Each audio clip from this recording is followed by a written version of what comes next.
Welcome to the Jeremy and Andy Talk Movies podcast. I'm Jeremy. I'm Andy. And Andy, slow is smooth, smooth is fast. That's what I always say.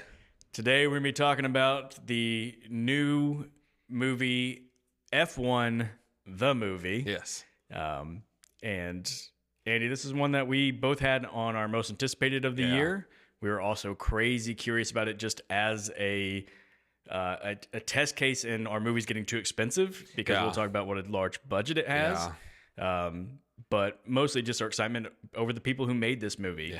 But we'll get into all that just a little bit. So we'll start with a brief review or a brief summary of what this movie is. So this movie is about a character named Sonny Hayes, who is a freelance, free-living driver who was once a promising young Formula One driver before an accident cut his career short. Now, a former racing peer and friend comes to him with the offer to join his Formula One team and get one last chance at glory. The team hasn't won anything, and the star driver is a rookie. Sonny takes the position on the team and shakes things up with his veteran moxie and maverick approach to strategy. See what you did there. Thank you. Yeah. Andy. Yeah. Was F1 good? F1 is why I love the movies. I mean, what a blast. And I know we'll get into this, so I don't want to jump the gun, but Brad Pitt just giving one of the all-time, yes, I'm the biggest star on the world in the world performances. So this is everything I wanted it to be and probably more. Yes. To steal your phrasing, your parlance, this movie's awesome. Yeah. It understood the assignment. There you go. It is a fun, stylish crowd pleaser. Yeah. And you're exactly right. Brad Pitt still has this fastball. Oh my gosh. To me, this is just a Mount Rushmore of everybody just get out of the way and just let me be a movie star. It's absolutely incredible. Yeah. So my thought walking out of the movie was, besides just, oh my gosh, I loved that, was I thought, that's just that good standard kind of movie. And then I thought to myself, is it really standard anymore? Like, it's kind of, it's a little bit Rocky formula, the underdog. I mean, it's sort of classic. Yeah. You know the beat you're going to hit. But we kind of made this point in the Death of a Unicorn podcast that almost all movies now have been like revolting against the standard for so long that the weird stuff has almost started to become normal. And I was like, we actually don't get that many movies like this that are that trusted, tried and true formula crowd pleaser anymore. And I was like, I think that's one reason why it hits so well, is because I miss these. Yeah, we're not getting them we're not getting one of these a month like we used to. Yeah. Yeah. But yeah, it's from people, like we said, that we trust. Yeah. It's from people who get the idea of like the crowd pleaser. Yeah. The joke in that summary was referencing Maverick. Top Gun Maverick is, the precedent for this, because it's the same director, same writer, and they just hit that feel good, nostalgic home run with Top Gun Maverick. Yeah. And it's like they knew, it's like they were like, yes, we've got the formula. Yeah, so let's just do that again. Exactly. In fact, I mean, it is, the more I think about it, the more I think it really does fit pretty closely to the Top Gun Maverick formula. Yeah, it's Top Gun Maverick with race cars. It really is. I mean that as a compliment. Yes. You've got your older movie star who's playing this, just the coolest guy on the planet, who's low-key just better than everybody at what he's doing. You got the young up-and-comer. He's coming in to teach the youngsters. Yeah, it's literally just... You've got very, anonymous villains, because there's not really villains in this movie. Like, they didn't want to make anybody a villain, so... I wanted to bring this up. Yeah. Let's come back to this, because I want to talk about this. Well, yeah, I was like, it's very Top Gun Maverick. Yeah. And it's okay. I mean, it's obviously different enough, but... That's what I'm saying. I don't mean that literally. Right. It's not just a direct ripoff. It's different enough, but it's hitting the same notes. Yes. I it's not like I would tell anybody, have you seen Top Gun Maverick? Well, then don't bother with F1. I No. would just say, did you like Top Gun Maverick? Then go see F1. You'll go see right F1. now. Yeah. That's something I've already done with several of my friends. I've told them, you need to go see this movie and go see it on the biggest screen you can. Yeah. Incredible visuals, incredible sound. Yeah. Yeah. I mean, not to sound like this is almost a cliched thing to say. It's you feel like you're in that race car with Brad Pitt. It is incredible. And, it's I was in the IMAX yesterday watching this, and there's several scenes, but there's one towards the beginning of the film where they're driving, and it's just a line of fireworks going off as the car is driving, and you're like, yep, like this is why this movie is on IMAX. Absolutely. So I'm going to go ahead and now, not that there's a lot to spoil, but I'm going to give a spoiler warning so that we can get into whatever we want in details, but because I think we've made it clear, if you haven't seen it, rush out, drop everything you're doing. Yeah. Quit your job if you have to. Yeah, quit go your to job. the theater. You don't have to go to your kids' game. They'll That's be right. fine. Go watch this movie. Then pick them up afterwards. See F1, and then afterwards listen to us and all we have to say in this spoiler section of this. So yeah, not that I have immediate spoilers necessary to get into, but just don't want to ruin anything. I do love that right off the bat, our introduction to the Sonny Hayes character is he's racing in Daytona. Yeah. Which I should also give this disclaimer off the bat. I know so little about racing. Same. That I think I'm certain it helps me enjoy this movie, not knowing anything. Because you're not nitpicking anything. Right. But also, don't let that deter you from going to see this movie. You couldn't find someone who knows less about cars or racing than me. Right. Didn't bother me at all. No. So anyways, he's doing the Daytona 500, and he jumps in. I guess they do it in shifts. I've seen enough movies to know. I guess that's how it works. He's got like the night shift. Yeah. So he jumps on the night shift, and of course, he beats out everybody and gets their car from middle of the pack to first. Of course he does. He has to hand it off to the next guy and gives him the great line, "Hey, lose that lead and I'll kill you." Yeah. And you're just like, okay, we're following this guy. Yeah, and I'm so happy about that. Yeah. We don't, I said it's kind of Rocky formula, but it's not really Rocky formula because Rocky formula is you got to start really at the bottom and really overachieve.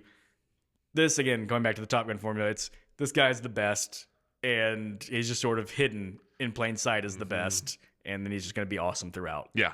And like I say, my favorite type of movie is smartest guy in the room. Sometimes it's just coolest best guy in the room. Yeah. Hey, I'm just going to show up and I am actually going to be the best at all of this. Yeah. I love watching that. Oh, it's especially when it's Brad Pitt doing it. Yeah. So let's get into some of the behind the scenes, the people who made it, because there's just a lot to unpack there. So we already said same writing and directing team that did Top Gun Maverick, but it's directed by Joseph Kosinski. Yeah. Joseph Kosinski doesn't have a really extensive filmography, but he did Tron Legacy in 2010, which is a very cool looking movie. It is. I think it's an okay movie, but mostly I just think it's just a visual amazing movie. styles. Yeah. He did the movie Oblivion in 2013. Yeah. I'll be totally honest, that's a movie that I missed when it came out, and I just spent forever thinking, oh, I hear it's pretty good, I should check it out. After watching this movie, you know what I did this weekend? I watched Oblivion. Yeah. It's good. It's a good movie. Yeah. It is a good movie. He did Only the Brave in 2017. That one's probably the one I'm least familiar with. So I think it's really good. It's different because it's based on a true story, and it's a little, spoiler for 18-year-old movie now, but it's a little The Perfect Storm-ish in that you're following this group of people, it's all emotional, and then it's this really sad ending, and you're like, party's like, well, why did we just do that? Yeah. But it's a true story, so. Yeah. And then, of course, the big one is Top Gun Maverick in 2022, a movie so big that those other movies were decent-sized movies, but Top Gun Maverick is the reason that this guy gets a $300 million budget. Oh, yeah. I mean, I'm sure after Top Gun Maverick, they just flopped a blank checkbook in front of him and were like, here you go, just write whatever you want, the budget for your next movie. Yeah. And then writing credit, I think Joseph Krasinski has a writing credit as well, but then Aaron Kruger. Yeah. And this dude's been around for a while. He's got an interesting IMDb. So one of the first things he wrote, maybe the first feature film he wrote, was Arlington Road in 99. Yeah. That's a movie I think is really fascinating. I can't tell how many times I almost picked it for our 25th anniversary movies. It's a really strange movie, but it's a movie. Original, and that's what I like about it. It's just different than anything else very I've different. seen. And then he really gets into franchises. So he does Scream 3 in 2000. Yeah. He does The Ring movies, which were American remakes, or at least the first Ring was an American remake of, I think, a Japanese movie. Yeah, Ringu or something. And so, like that. and he wrote some sequels. Then he gets involved in the Transformers franchise for 3 movies. And then he writes Top Gun Maverick. So, looking at this guy's IMDb, it's oh my gosh, what to make of this guy? I know, it's weird. Because it's Scream 3 is probably my least favorite Scream, but it's still Scream, so it's not bad. Like you said, Arlington Road is it's unique, and I wouldn't say it's a bad movie. I don't care about Transformers. You know, it's I don't know. It's weird. I don't really know what I make of him, but you know, he wrote Top Gun Maverick and he wrote this, so I'm not gonna take that away from him. Right. It just makes me think like kind of gun for hire, like maybe not. I mean, that's what all those when you're doing all franchise stuff. Yeah. And he's like, okay, I can help you craft this very specific style of thing. Kind of seems like he goes big. Yeah. Like he just kind of goes for it. Yeah. And you know what? It does make me think like, you know, when I see other movies of his that I enjoy, like looking back at the Transformers movies and going like, well, maybe the problem isn't the writing, or I guess it's just the nature of the topic. Maybe you just can't write a good. Right. Because you're like, if this guy who did well with these other materials can't do anything, yeah, I don't even know what to make of Transformers.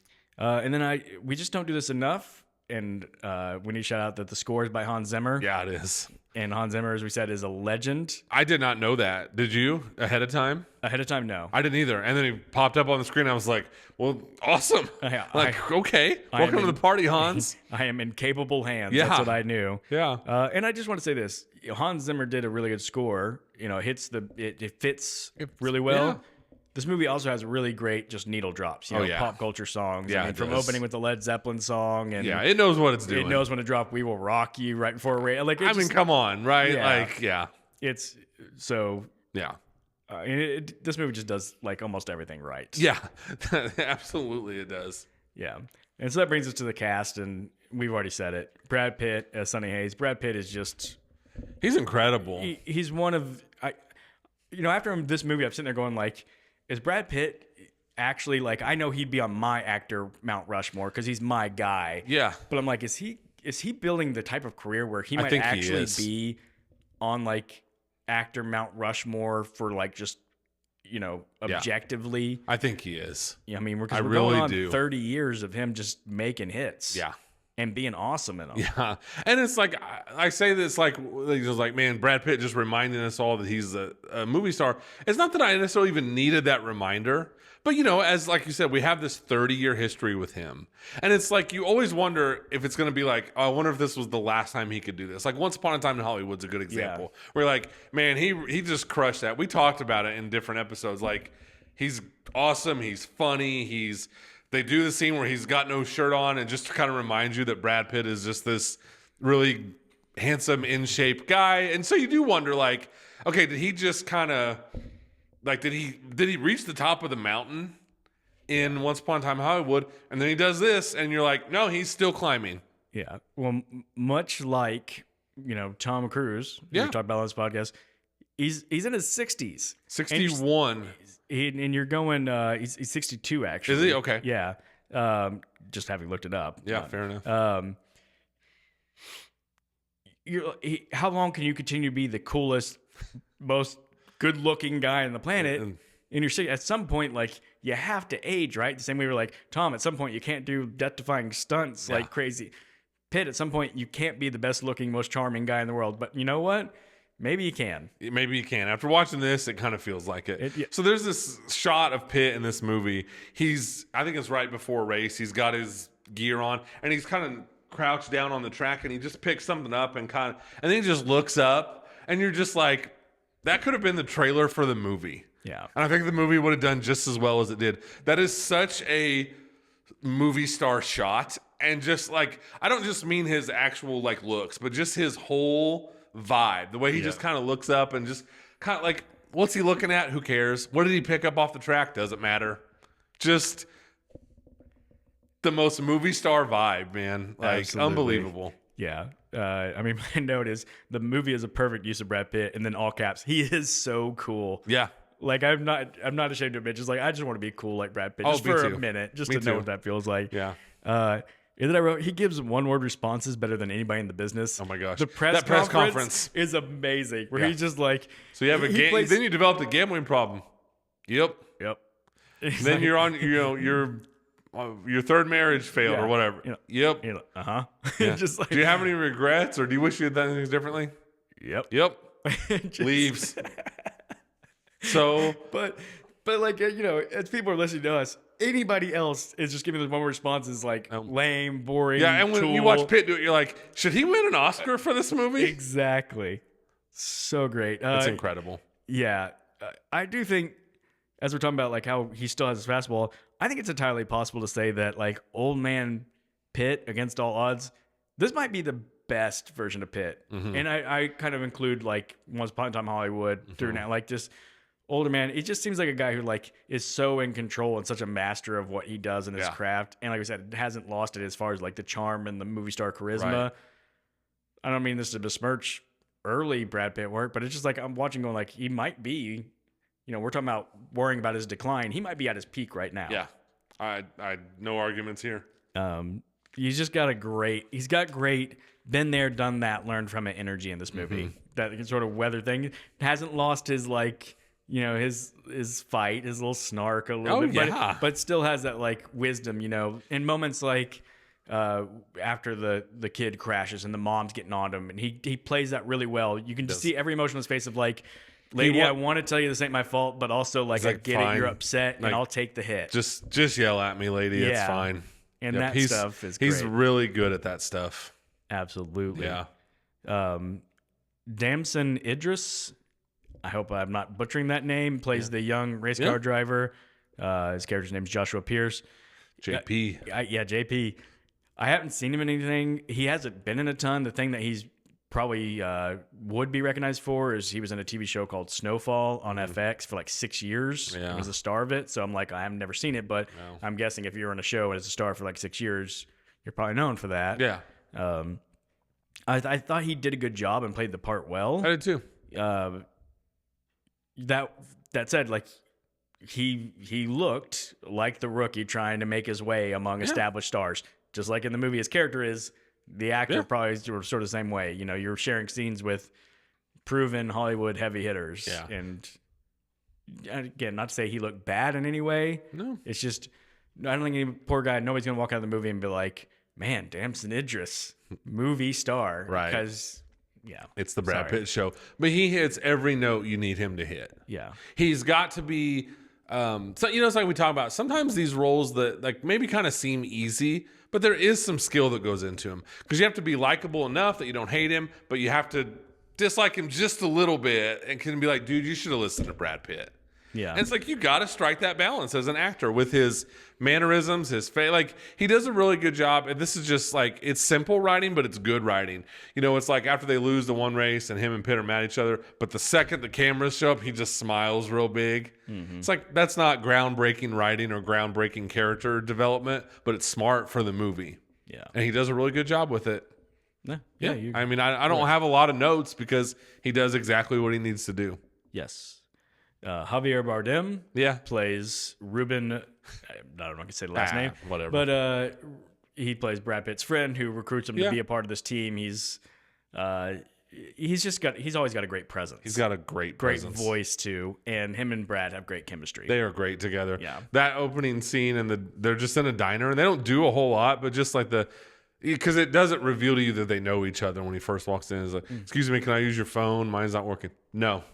And you're just like, that was fun. And it's like, they just have great chemistry. And they do such a good job with those two of like, they really feel like they have known each other and been friends for 30 years. Yes. Like they kind of do the thing, like other movies do it too. It's like, they just kind of look at each other and they know what the other person's thinking, or it's just like, they just have to look at each other and be like, because they know what, the other person's going to do. And yes, that stuff usually works.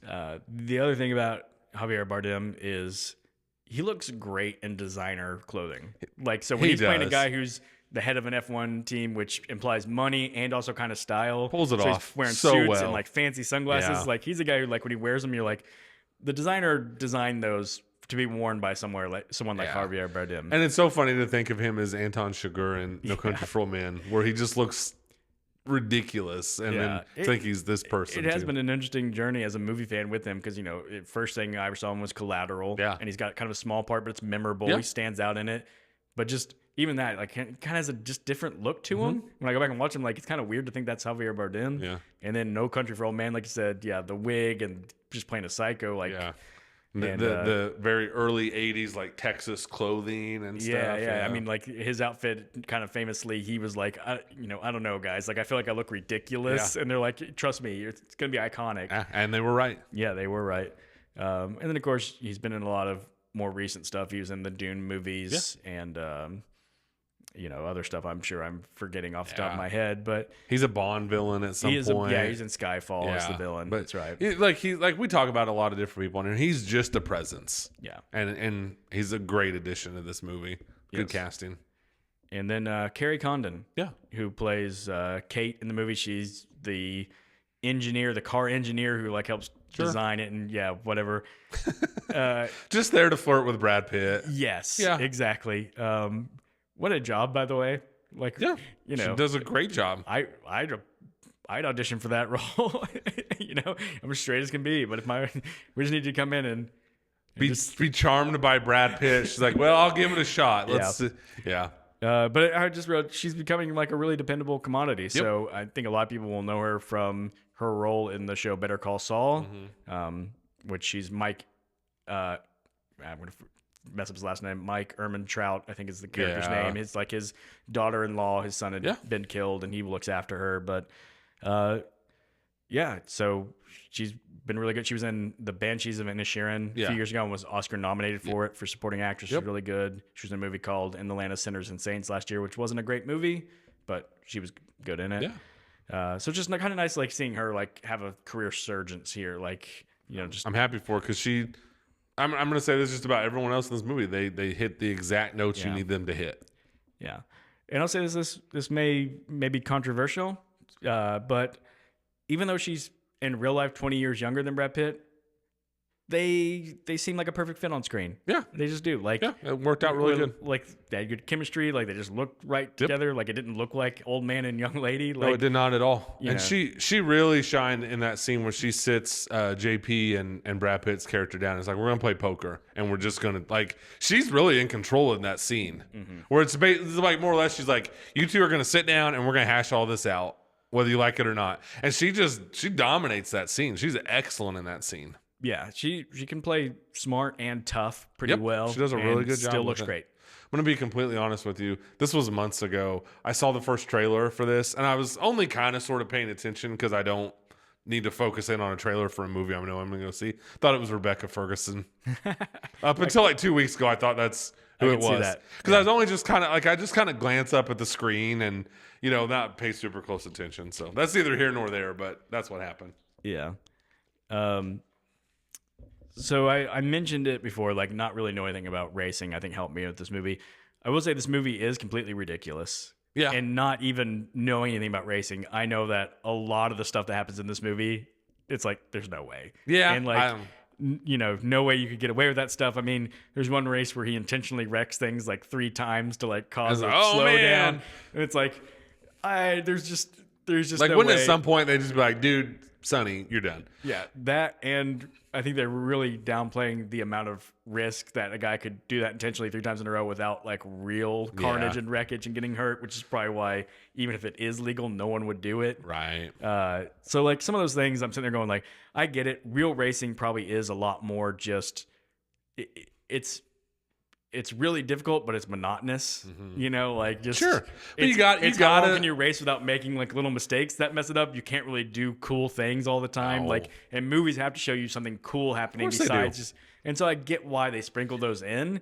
I think this movie does a great job though of just passing it off as like, yeah, sure, that's something you can do. Yeah. They're just like, yep, this is what he did. Like they're just very confident maybe in what they're doing. So it's like, people are going to buy this. Yep. And I did completely. I loved the, I was going to say another thing that I knew immediately, like, this is not true. And then I read in the trivia, like, of course it doesn't work like this.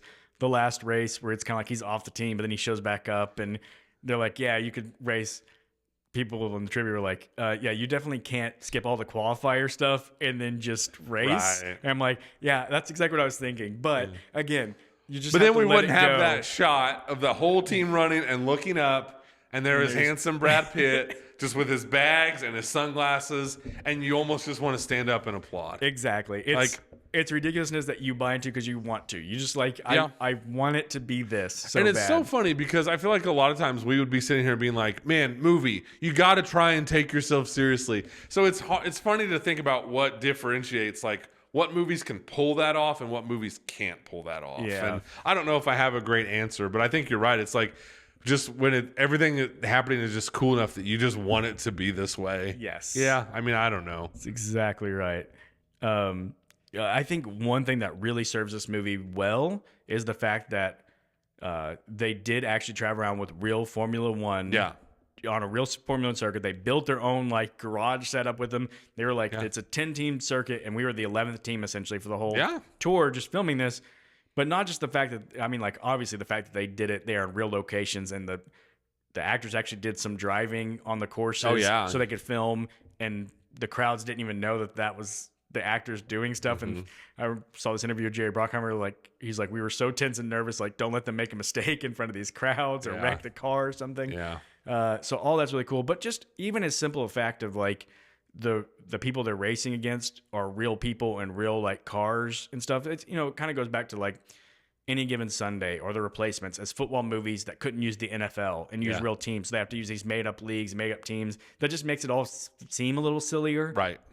But when you're using the real, like, they're racing Ferrari and Mercedes and they're naming the companies and the drivers and stuff, and they're all real. And then it helps you just to buy into it more when that ridiculous stuff does happen. Yes. You're just more willing to go along for the ride. Yeah. And you're like, it feels like F1 gave it their stamp of approval. Absolutely. You know what I mean? And that's, again, going back to those other football movies, you very much felt the NFL saying, we do not approve of this. This is not, we do not say this is an accurate depiction. Of course, a lot of times in those movies, especially Any Given Sunday, it's because there's a lot of negative depiction of the sport. But so I just love that F1 seemed to give this movie its stamp of approval. It helps a ton. And it does lend so much to that credibility. The announcers are great. And this is again where you talk about like, you wouldn't necessarily think like, man, what a smart screenplay, but it is a well constructed movie in the sense that like the announcers can do all the exposition for you. Exactly. Because that's what they're supposed to be doing anyway.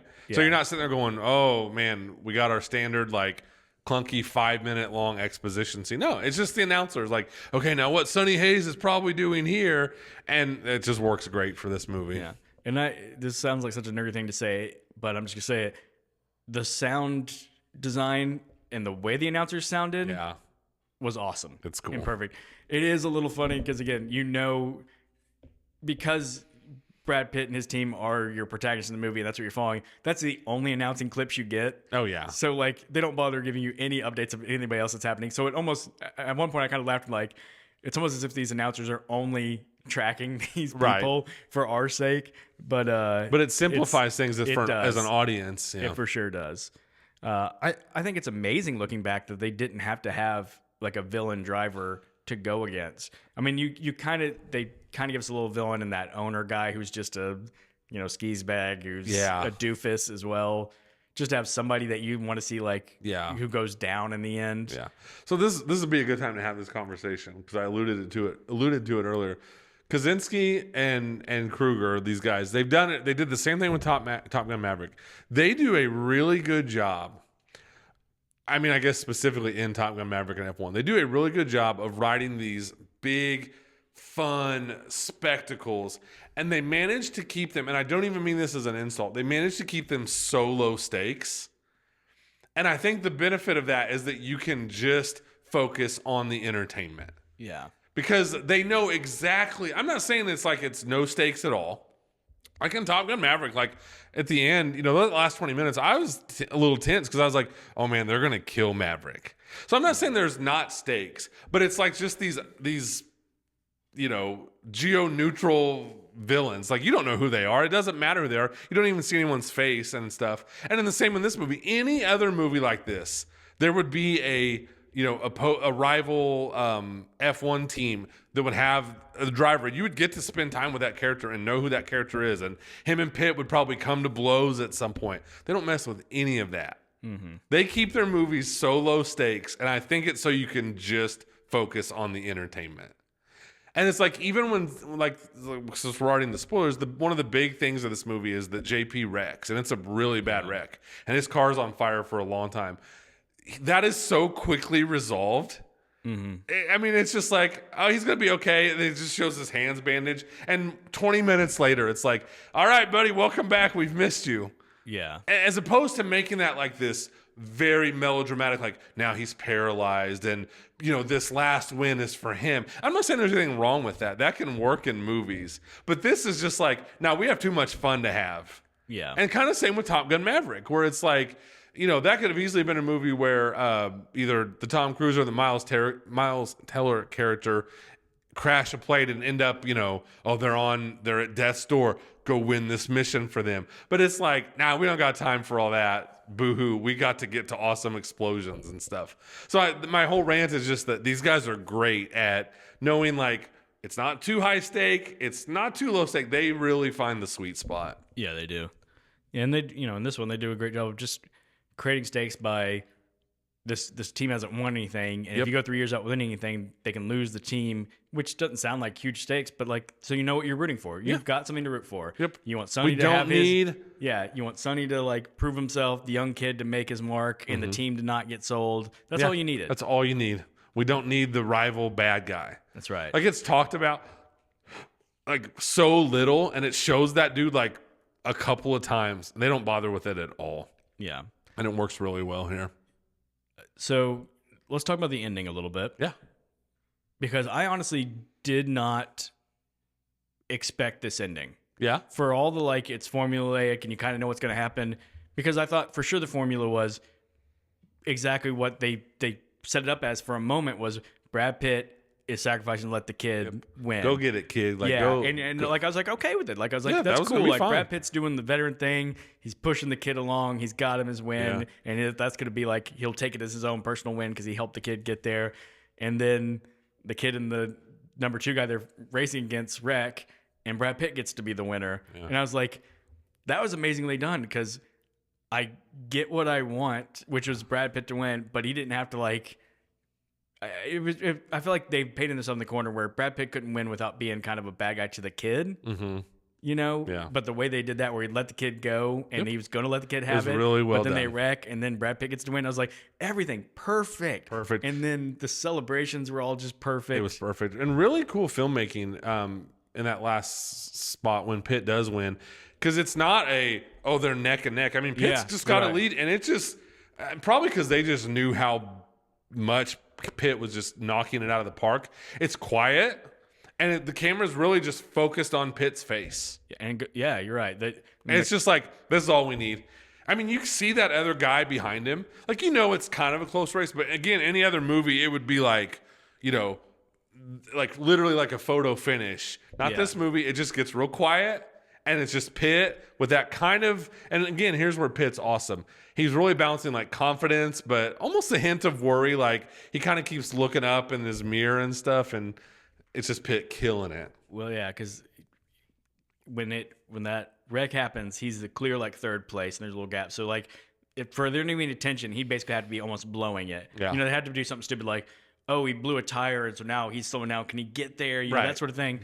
But instead, what they do is they set it up with him talking to the Kerry Condon character by talking about how he's been chasing that high of like when you really just get in the zone and everything else fades away. Mm-hmm. And I'm like, that's always what I'm chasing. I just get in a car. In that moment, that silencing is showing you like he's gotten in that zone. And they're like, what's happening? They're like, oh, he can't blow this. He just hit the zone. And it's just, he's in the zone. We basically just take that last lap with Pitt. Yeah. And he just, like I said, it's just a lot of close-ups on Pitt's face, and then he crosses the finish line. And like you said, the celebration's perfect, hits all the right notes.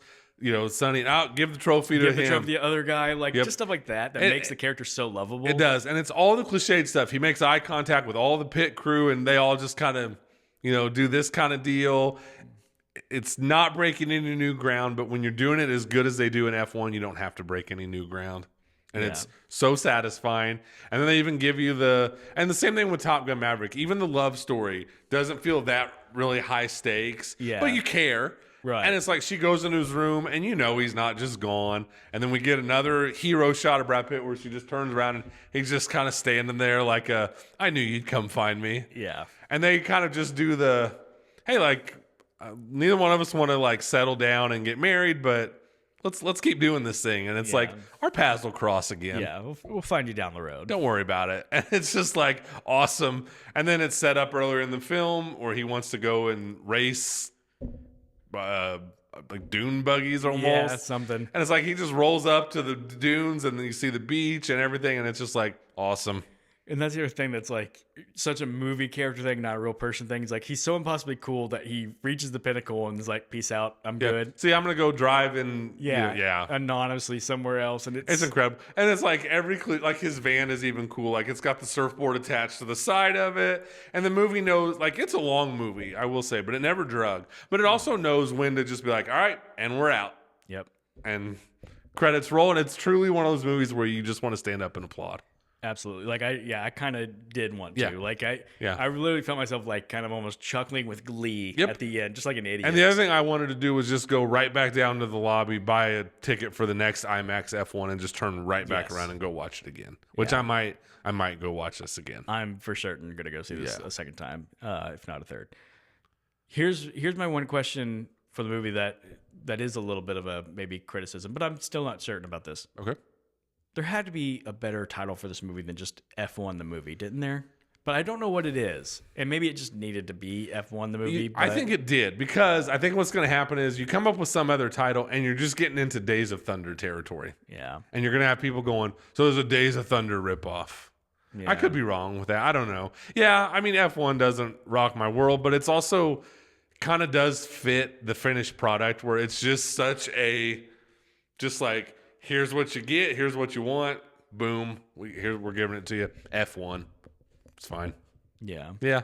I get what you're saying, though. I mean, just like it from a marketing standpoint, I feel like it's a little risky. Little risky to just have your title of your movie be named something where, like, if you Google F1, the movie might not be the first thing that pops up, you know? Right. So it'd be like making a basketball movie and just calling it NBA. Yeah. Yeah, so that's fair. That's fair. It's just a little odd. But again, I don't know what the better name for the movie would have been.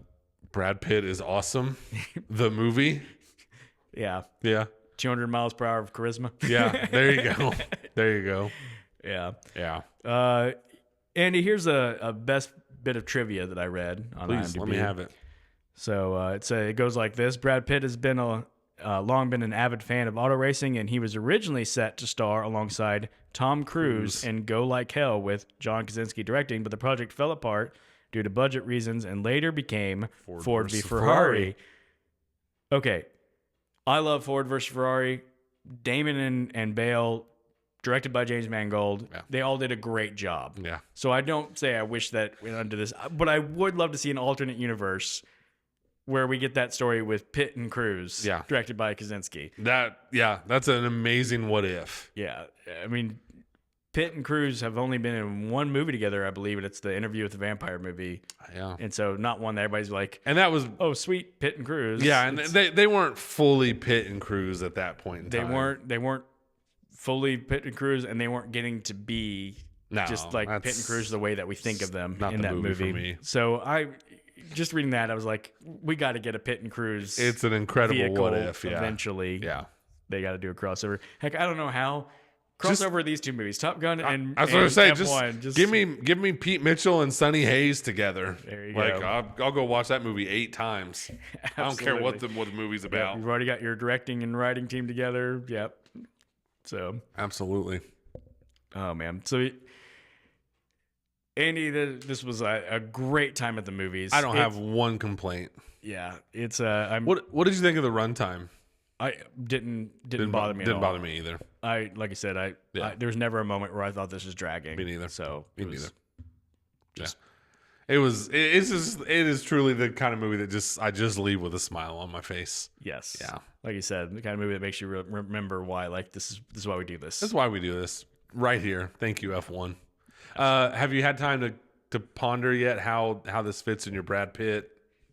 I pondered a little. I've not come to any conclusions. Fair enough. Definitely got to give it a little fair enough. Perspective. But yeah, I love this movie. Yeah, and I will say I think one thing this did accomplish for me. Not that I didn't think Brad Pitt was awesome, but it just it moved him up. In my book. Yeah, because I've always talked a lot about I think DiCaprio is probably my guy or Matt Damon or someone. Now it's like it's time for me to start considering Brad Pitt. Yeah. Yeah. We should talk a little bit about the reception this is getting. It's got an 83% from critics on Rotten Tomato, 97% from audiences.